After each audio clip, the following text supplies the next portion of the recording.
E vërteta hurt her djeg. Nuk e di cili moment ishte më i dhimbshmi. Ai kur hapa derën e dhomës së gjumit, apo ai kur pash fytyrën e motrës sime. Njerëzit mendojnë se tradhtia është një zhurmë e madhe, një përplasje, një britm, një skandal që thyen gotat dhe muret. Por jo, tradhtia e vërtet është e heshtur. Ajo të godet si një erë e ftohtë në mes të verës. Të mpin, të ngrin, të bën të dyshosh në çdo kujtim që ke ndërtuar. Isha kthyer më herët nga puna atë ditë. Një dhimbje koke më kishte detyruar të lija zyrën para kohe. Mendova se do të gjeja shtëpinë bosh. Ai zakonisht vinte më vonë.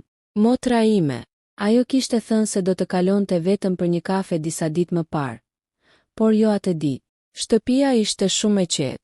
Ajo qetësi që nuk është paqe, por paralajmërim. Hapa derën me qelës. Çanta më rëshiti pak nga supi.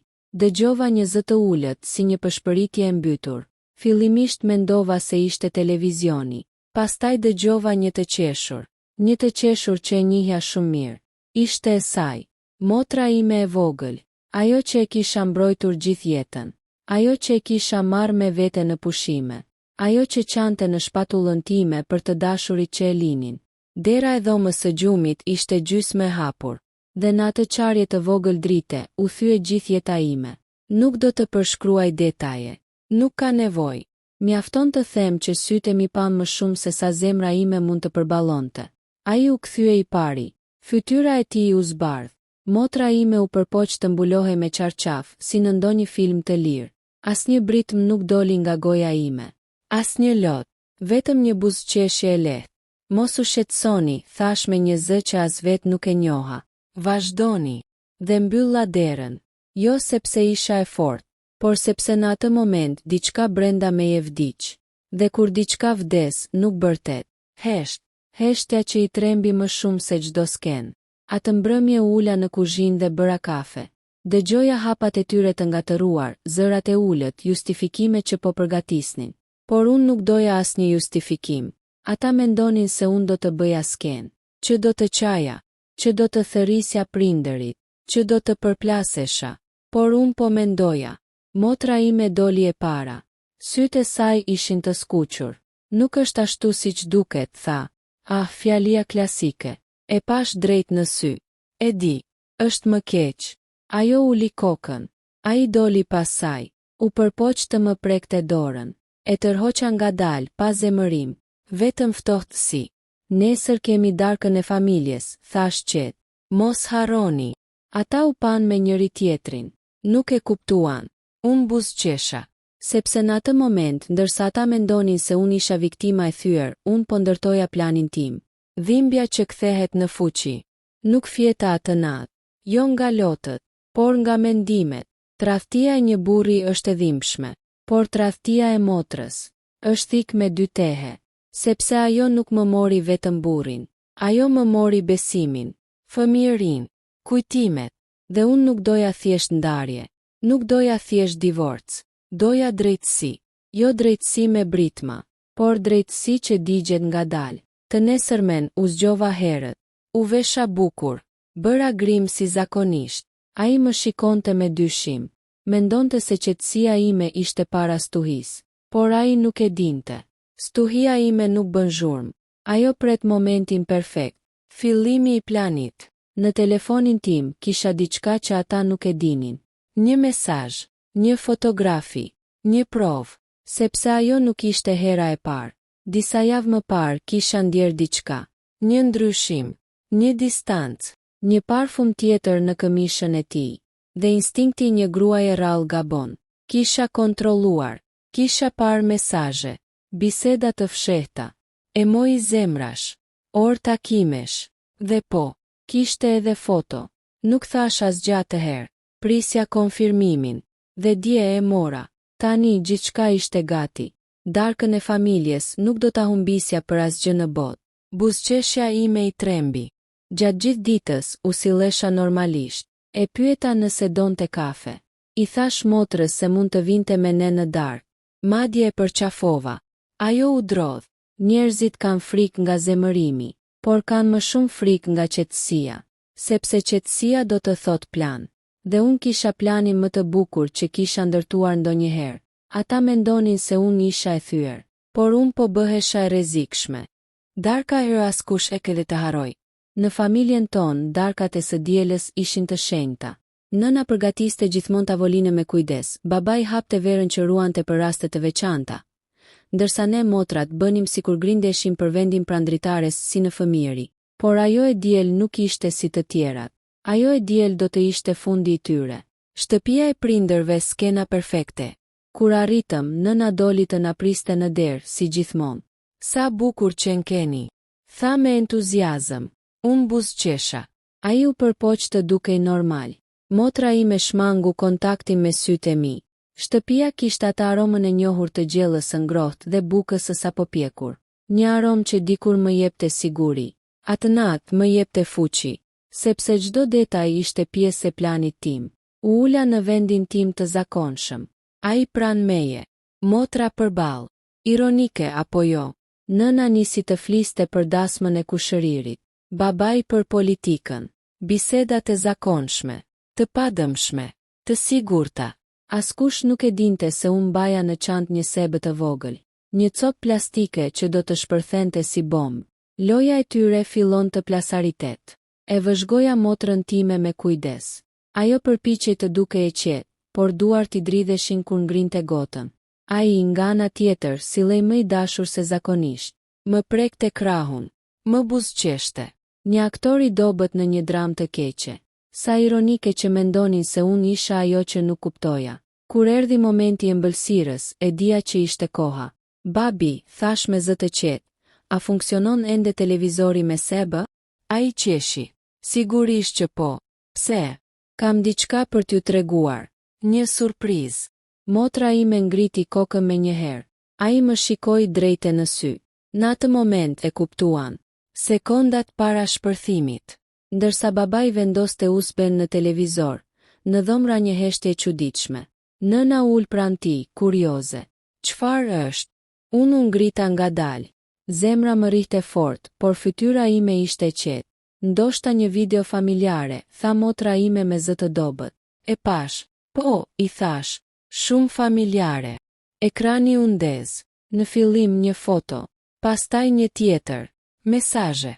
Data. Ora. Emrat e tyre. Pastaj një video e shkurtër. Jo e qartë plotësisht, por mjaftueshëm për të kuptuar. Dhoma shpërtheu në heshtje. Sepse disa të vërteta janë aq të rënda sa nuk prodhojnë zhurmë. Vetëm ajër të ngrirë. Fytyra që nuk do t'i haroj kurrë. Nëna më parë mua, pastaj motrën, pastaj burrin tim. Babai u ngrit në këmbë. Çfarë është kjo? Zëri i tij dridhej. Motra ime filloi të qante me njëherë. Nuk është ashtu. Ai u përpoq të fliste. Është keq kuptim. Unë ngrita dorën. Mjaft. E mora telekomandën dhe ndalova videon pikërisht në momentin më të qartë. E ka pa dje, thash. Në shtëpinë time. Në shtratin tim. Nëna mbuloi gojën me dorë. Sytë e saj u mbushën me lot. Babai ju afrua motrës. Është e vërtet. Ajo nuk mundi të fliste. Heshtja e saj ishte rrëfim. Fjalët që i dogjen më shumë se çdo britmë. Unë nuk bërtita. Nuk qava. Thjesht fola. Ti, ju drejtova burrit tim, më tradhtove. Pastaj u ktheva nga motra ime. Por ti më shite. Fjalët ranë sigur. Unë të mbroja kur të gjithë të gjykonin. Të mbaja sekretet. Të besoja. Ajo qante, por lotët e saj nuk më prekën. Sepse tradhtia e saj nuk ishte momentale. Ishte zgjedhje. Çasti i shkatërimit. Babai e përzuri nga tavolina. Dil jashtë, i tha burrit tim. Ai u përpoq të më shikonte për herë të fundit, por unë nuk i dhasha të kënaqësi. Motra ime u ngrit gjithashtu, duke u përpjekur të fliste me mua. Mos, i thash, jo sonte. Sepse hakmarrja ime nuk ishte vetëm ekspozimi. Ishte mënyra si ua mora maskën. Në shtëpinë ku ne festonim bashkimin. Pasoja që sapo fillon. Kur ata dolën jashtë, nëna ul pranë meje dhe më përqafoi. Tani qava. Jo për burrin, por për motrën. Sepse humbja e saj ishte më e thellë. Babai tha me zë të ulët. Nuk do ta fal kurrë. Unë mora frym thellë. Unë nuk dua falje, thash. Dua paqe. Dhe ajo natë ishte fillimi i saj. Ata mendonin se mbaroi aty, por jo. Ekspozimi ishte vetëm hapi i parë, sepse unë nuk do të largohesha si viktim. Unë do të largohesha si gruaja që nuk lejon askën ta shkel. Dhe ajo që do të bëja më pas do t'i dhemte më shumë se turpi i asaj nate. Divorci vëri lë pasgjë. Ata menduan se nata e turpit ishte fundi. Se pasi u ekspozuan para prindërve, para familjes, para vetes unë do të shpërtheja, do të kërkoja divorc me nerva, do të largohesha me valigje dhe lot. Por ata nuk më njihnin më. Gruaja që ata tradhtuan kishte vdekur në momentin kur hapa derën e dhomës së gjumit. Ajo që mbeti ishte e ftohtë, e kthjellët, e përqendruar, dhe shumë e përgatitur. Heshtja ime i bëri të gabonin. Pas asaj darke, ai më dërgoi 10 mesazhe. Faleminderit që nuk bëre skandal më të madh. Mund ta zgjidhim. Ishte gabim. Nuk do të ndodh më. Sa që sharake. Tradhtia nuk është gabim. Është zgjedhje. Nuk ju përgjigja asnjë mesazhi, asnjë telefonate. E lash të zjente në pasiguri, sepse pasiguria është më e dhimbshme se zemërimi. Motra ime më shkroi gjithashtu. Mesazhe të gjata. Fjalë si pendim, dobësi, e humba mendjen, më fal. E lash në sen, sepse falja nuk është e detyrueshme. Avokatja që ndryshoi gjithçka. Të nesërmen në mëngjes, nuk shkova në punë. Shkova te një avokate.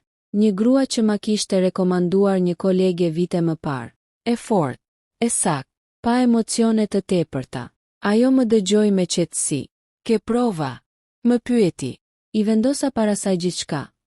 Mesazhe, foto, video, data, transfertat bankare që ai kishte bërë motrësime. Po, sepse kishte edhe para. Ai nuk e kishte tradhtuar vetëm emocionalisht. Kishte përdorur llogarin ton për ta ndihmuar fshehurazi. Avokatja ngriti vetullën. Do të fitojmë, tha thjesht. Dhe për herë të parë që nga ajo ditë, ndjeva diçka të ngjashme me qetësinë. Sekreti që ai nuk e dinte. Ai mendonte se shtëpia ishte në emër të përbashkët, por jo plotësisht. Vite më parë kur investuam në rinovim, unë kisha përdorur kursimet e mia personale trashëgimi nga gjyshja. Me këshillën e një noteri, e kisha siguruar pjesën time me dokumente të qarta. Ai kur nuk u interesua për detajet. Ai besonte. Sa ironike që tani ishte ai që po paguante për besimin. Përballja e fundit. Kur mori ftesën për divorc, erdhi në shtëpi. Jo për të kërkuar falje, por për të kërkuar arsye. Po e tepron, tha me zë të ngritur. Nuk e pse të më shkatërosh jetën. E pash drejt në sy. Unë nuk po shkatëroj asgjë, i thash. Po mbyll atë që ti e theve. Ai e kuptoi kur avokatja ime i dërgoi listën e kërkesave. Shtëpia kryesisht në favorin tim. Llogarit të ndara sipas kontributeve reale. Shpenzimet për tradhtinë të dokumentuara. Ai u zbe. Nuk do ta bësh këtë. E bëra, ju përgjigja. Motra ime humbi më shumë. Familja nuk e përjashtoi plotësisht, por asgjë nuk ishte si më parë. Nëna fliste me të, por me ftohtësi. Babai pothuajse fare. Në çdo mbledhje familjare ekzistonte një boshllëk, një heshtje që e ndiqte. Dhe ajo e dinte pse. Një natë më priti jashtë punës. Ma shkatërove jetën, më tha me slotësh. E pash gjatë. Jo, i thash, ti e bëre këtë. Unë thjesht ndeza dritën. Dhe u largova, sepse ndonjëherë hakmarrja më e fortë nuk është të godasësh. Është mos shpëtosh askën nga pasojat. Gjykata. Seanca ishte e shkurtër. Provat ishin të qarta. Tradhtia nuk është krim, por përdorimi i përbashkët i pasurisë për marrëdhënie të fshehtë është çështje serioze. Ai tentoi të më paraqiste si hakmarrse. Avokatja ime buzëqeshi lehtë. Klientja ime ka vepruar vetëm pasi u tradhtua nga bashkëshorti dhe motra e saj. Ajo kërkon vetëm atë që i takon. Gjykatësi miratoi ndarjen në favorin tim. Ai doli nga salla me syt në tokë. Unë dola me shpinën drejt. Kur gjithçka mbaron dhe fillon. Shtëpia ishte e qetë përsëri, por këtë herë qetësia ishte e imja. Ndryshova mobilimin. Lyeva muret. Hodha çdo gjë që mbante kujtime të rreme. Një mbrëmje, u ula vetëm në balkon me një gotë verë. Mendova për gjithçka. A u ndjeva keq? Po, sepse humba një burr dhe një motër në të njëjtën kohë, por fitova diçka më të madhe. Vete. Mesazhi i fundit. Disa muaj më vonë, ai më shkroi përsëri. E kuptova çfarë humba. Nuk ju përgjigja. Motra ime më dërgoi një kartolinë për vitin e ri. Shpresoj që një ditë të më falësh. E vendosa në një sirtar. Falja nuk është detyrim. Ajo vjen kur dhimbja nuk djeg më. Dhe unë nuk jam ende aty. Hakmarrja ime perfekte. Njerëzit mendojnë se hakmarrja është britëm, dhunë, skandal. Por hakmarrja ime ishte perfekte sepse ishte e heshtur. Unë nuk bëra sken. Nuk thyeva asgjë. Nuk kërkova simpati. Thjesht, ekspozova të vërtetën. Mbrojta veten. Sigurova drejtësinë time. Dhe vazhdova përpara. Ata humbën reputacionin, besimin, njëri tjetrin. Unë humba një iluzion. Dhe fitova lirin. Kër e kaluara troket përsëri. Mendova se gjithçka kishte mbaruar. Divorci ishte firmosur. Dokumentet ishin vullosur. Emri i tij ishte hequr nga dera e shtëpisë. Fotot tona nuk ekzistonin më në asnjë mur. Por e kaluara nuk zhduket kaq lehtë. Ajo pret. Si hije. Si e hon. Dhe një mbrëmje me shi, ajo trokiti përsëri. Trokitja që nuk e prisja. Ishte ora 21:47. Po lexoja në divan me një qetësi që më dukej ende e re. Shtëpia ishte e ngrohtë, e heshtur. Një jetë që më në fund më përkiste vetëm mua. Trokitja në derë ishte e fortë. Jo e turpshme. Jo e pasigurt. E vendosur. Unë ngrita pa frikë. Nuk kisha më frikë nga asgjë. Kur hapa derën ishte ajo. Motra ime. E lagur nga shiu. Pa grim. Pa krenari. Vetëm me një çantë të vogël në dorë. Fytyra e një njeriu që ka humbur. Ajo nuk dukej si vajza arrogante që më tradhtoi. Dukej e thyer. Mund të flasim. Zëri i saj ishte pothuajse i padëgjueshëm. E pash gjatë. Ishte hera e parë që e shihja kaq të vogël. E lash të hynte. Jo sepse e falja, por sepse doja të dëgjoja. E vërteta që nuk e dija. Ul në buzë të divanit si dikur kur më tregonte sekretet e adoleshencës. Ai më la, tha. Nuk reagova. Pasi u nda nga ty, ai më premtoi se do të ishim bashkë. Por sapo humbi gjithçka ndryshoi. Sigurisht që ndryshoi. Burra të tillë nuk kërkojnë dashuri, kërkojnë komoditet. Tha që unë i shkatërrova jetën, që po të mos ishte për mua, ti nuk do ta kishe bërë atë sken. Buzëqesha lehtë. Sa e lehtë është për disa të zhvendosin fajin. Për herë të parë, ajo më kërkoi falje vërtet. Unë nuk e bëra për ta lënduar ty, tha me slotësh. Nuk e di çfarë më ndodhi. Unë ndjeva e padukshme. Ai më bënte të ndihesha e zgjedhur. E zgjedhur. Fjala që shkatëron gra. Dhe tani, ke pyeta. Tani ndihem budallaçe. E vetme. Dhe pa ty. Dhoma u mbush me heshtje. Sepse në atë moment nuk ishim dy gra që luftonin për një burr. Ishim dy motra që kishin humbur njëra tjetrën. Lufta brenda meje. Një pjesë e imja donte ta përqafonte. Tjetra donte ta nxirrte jashtë. Tradhtia nuk zhduket me lot, por as gjaku nuk zhduket me zemërim. Unë nuk jam gati të fal, i thash me qetësi. Ajo uli kokën, por nuk do të urrej gjithë jetën. Sytë e saj u mbushën me shpresë. Do të duhet kohë, dhe distancë, dhe ndershmëri. Ajo pohoi me kokë. Ai rikthehet për herë të fundit. Sikur universi të donte dram shtesë, disa ditë më vonë mora një telefonat. Ishte ai. Zëri i tij nuk kishte më arrogancë. Dua të takoj, tha. Duhet të flasim. Për çfarë? Për ne. Nuk kishte më ne, por pranova. Jo për dashuri, për mbyllje. Takimi i ftohtë. U takuam në një kafene të qetë. Ai dukej më i plakur, më i lodhur, më i vogël. Gabova, tha me njëherë. E humba gjithçka për një marrëzi. Jo, i thash, e humbe për karakter. Ai heshti. Mendoja se ti do të luftoje për mua, shtoi. Qesha lehtë. Unë luftova për veten. Ai u përkul përpara. E di që ende të interesoj. E pash drejte në sy. Ti je mësim, jo mall. Dhe për herë të fundit, u ngrita dhe u largova pa u kthyer. Forca që nuk vjen nga hakmarrja.